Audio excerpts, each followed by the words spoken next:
Hello, and welcome to Stories from India, a podcast where we talk about myths, legends, and folk tales from India.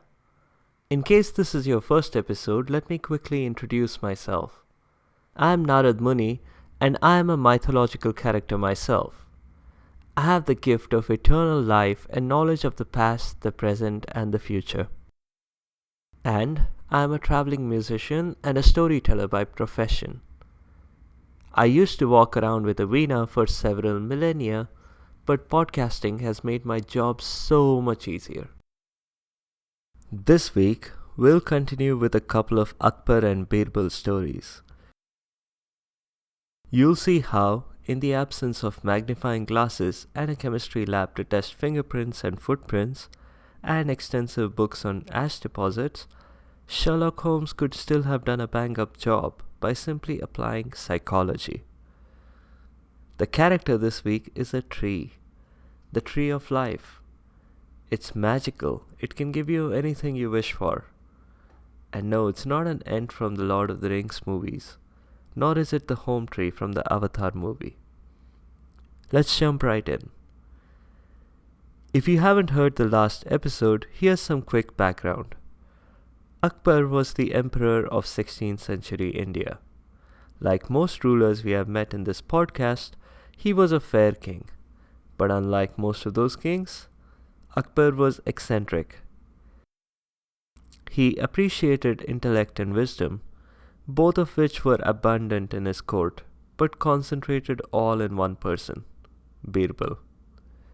Birbal was his most trusted advisor, and also his constant test subject for the most difficult cases. Kinda like Inspector Lestrade with Sherlock Holmes. If Sherlock Holmes had to obey all of Lestrade's orders, that is. We'll cover two such cases today.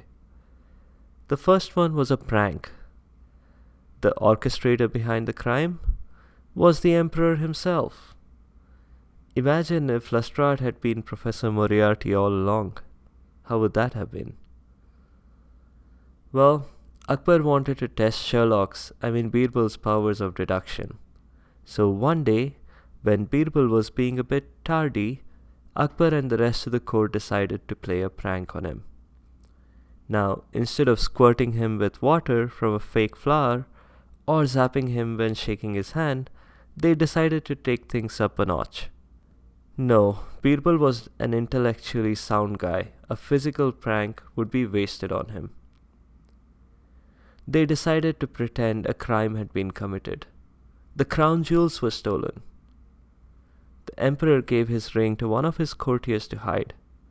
Now all they had to do was to collectively perform an Oscar-worthy act when Birbal got there. That might sound like a big deal, but a good incentive was the frequency with which Akbar was liable to say, "Off with his head."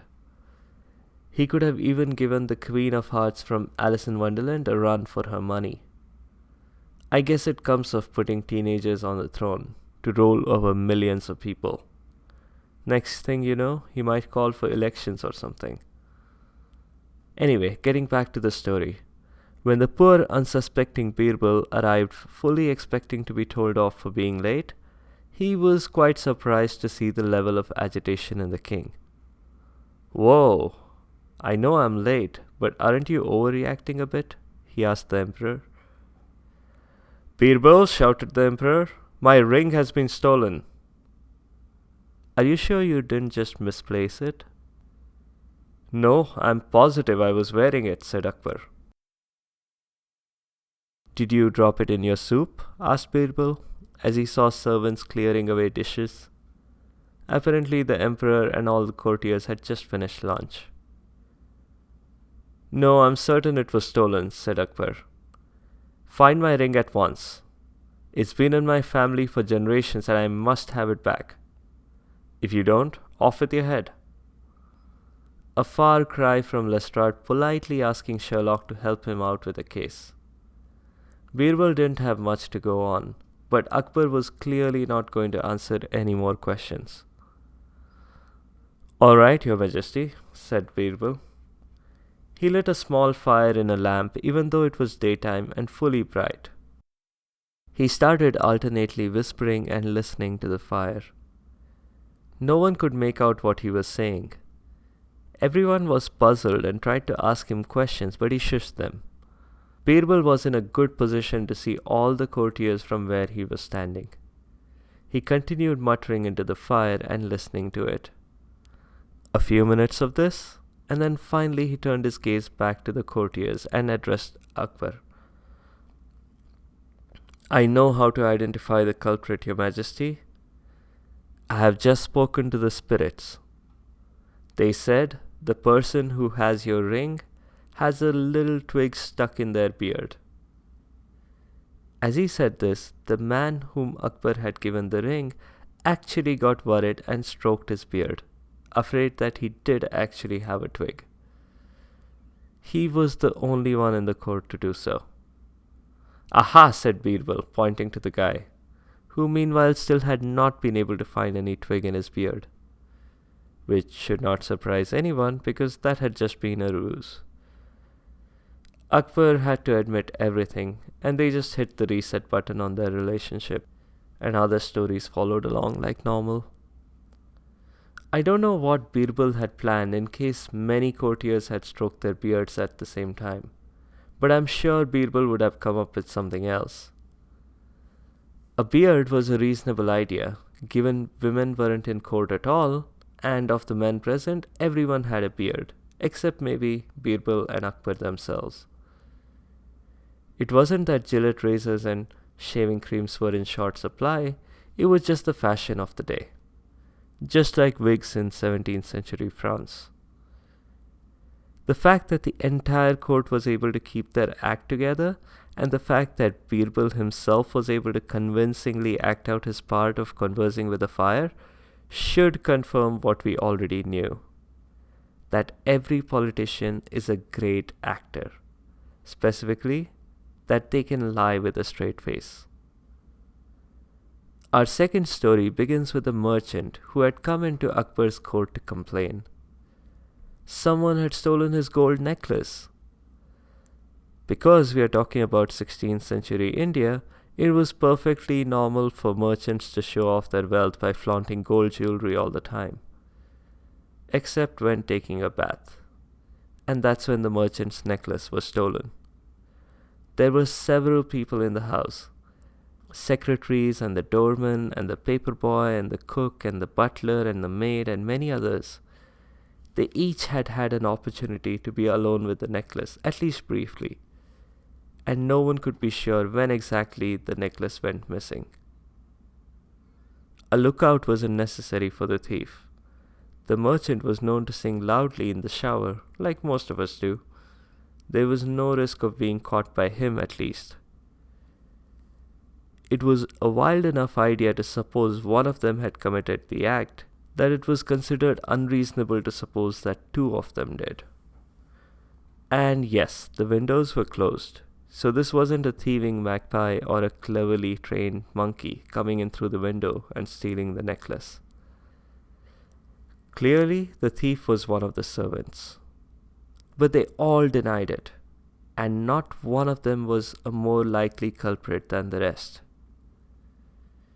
"Yeah, so what do you want me to do?" Akbar asked the merchant. "I want my necklace back," replied the merchant. "Easy enough. Punish all of them until one of them confesses." All the servants immediately became nervous at this remark from Akbar. "No, that didn't work," said Akbar. They all reacted the same. Akbar didn't see a way forward, but he had to do something without losing face. "This is too easy for me. This is so easy, in fact, that even Birbal can do it. Birbal, can you take care of this? I'm going to handle the much more complex task of deciding which cakes to pick for the next annual palace ball." Birbal rolled his eyes. "Okay, so this is your lucky day," said Birbal to the merchant. "It is?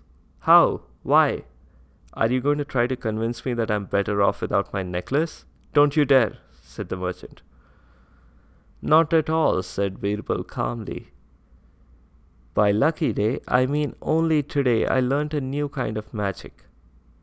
I can cast a spell to figure out who the culprit is. He then had a palace servant bring a bunch of sticks, all of identical length, and gave one to each of the servants. Birbal then cast a very elaborate spell. The words abracadabra and hocus pocus were said frequently, and in between, Birbal did some elaborate moves that might easily be recognizable as a combination of a moonwalk and Barinya dance. But Birbal maintained a very serious face throughout. He did this for a while. Finally, he said to everyone, "Alright, my work is done. Now each of you take your stick home and come back tomorrow morning. By the awesome power of the spell I have cast, the thief's stick will grow longer by exactly 2 inches. Now go, and guard your stick with your life." They all left, believing every word Birbal said. All were satisfied that they would soon be proven innocent. All except the thief. Birbal himself went home happy. He could skip the gym today. All that dancing meant he had hit his daily step goal, at least according to his Fitbit. Everyone came back the next day, and then they all compared sticks. And surprise, surprise, one of the sticks was shorter than the rest, not longer. Akbar reacted with shock. Does that mean all of them stole the necklace together, except for that one guy over there? "How perceptive of you, Your Majesty," said Birbal. "You're almost exactly right. Except it's the complete opposite. The person with the shortest stick is actually the one who stole the necklace. It wasn't a real magic spell at all, but just a clever use of psychology." "Psychology? What's that?" asked Akbar. "It's the study of people and how they react. I just gave it the silliest possible name I could think of," said Birbal. "I figured the real culprit would be worried that their stick would grow 2 inches longer than everyone else's. This morning, they would definitely be caught, unless they took preventive action. And what could that action be? Why, simply slice off 2 inches of the stick. Then, when the stick grew, it would be exactly the same length as everyone else's. The thief did that, but there wasn't actually any spell, so he ended up incriminating himself. He was promptly hanged, because 16th century India was quite unforgiving. But he was hanged only after he returned the necklace. The merchant, the emperor, and everyone else was very impressed with Birbal. And yeah, if you were wondering, it was the butler who had done it. That's all I have for this week. The character this week is Kalpariksha. Riksha means tree, and the Kalpariksha is a very special magical tree that can grant any wish. Kalpariksha was born out of the ocean, a massive experiment on a planetary scale, sort of like the Large Hadron Collider, but from a completely different era. This tree was on the Earth, but as you can imagine, when people discover a means to get their wishes fulfilled, it doesn't take long for them to abuse the powers of the tree. Which is probably why in future wish fulfillment beings, like the genie from Aladdin, there is a hard limit of 3 wishes per person. They probably added the humor to compensate for the strictly enforced limit. Indra, who is the god of heaven, and my half-brother, decided to do something to stop people misusing the tree. So he took the tree into heaven. Did that stop the misuse by people? Sure. Was the tree misused by gods? I won't say. Even though the tree is in heaven, we can still see it on a clear night, away from city lights. It's the Milky Way in our night sky. Haven't you heard of wishing on a star before? You can wish on the whole galaxy of stars. Your wish might just come true. If you don't misuse the tree's powers, that is. Next week, we'll start on the story of Krishna, whom you may remember as Subhadra's brother from when she was Character of the Week a few episodes ago. You'll see why it takes very little to divide brother and sister, and how a simple sleeping spell could solve all of life's problems. And you'll see how Krishna could have been a role model for James Bond. He has secret identities, information and intelligence from practically everywhere, has awesome gadgets and weapons, and isn't afraid to march by his own rules and break all kinds of barriers. The character next week is an old bird that pretty much invented flying competitions and aerial warfare at two different times in its life, not at the same time, because that behavior would simply not be sporty. I'm planning to do a special episode on Christmas, not because it has anything to do with India, but simply because I came across this story recently.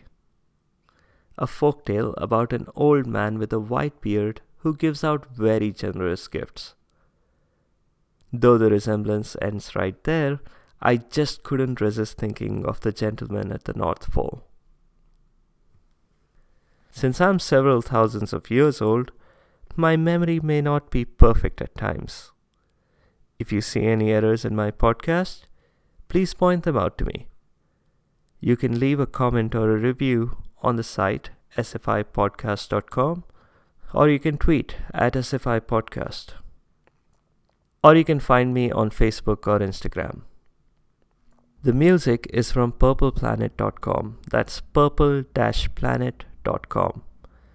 As always, I'm very grateful to family and friends for all of their support, and a special thanks to all of you listeners for all of your feedback so far. It really helps improve the show. I'll see you midweek for the special.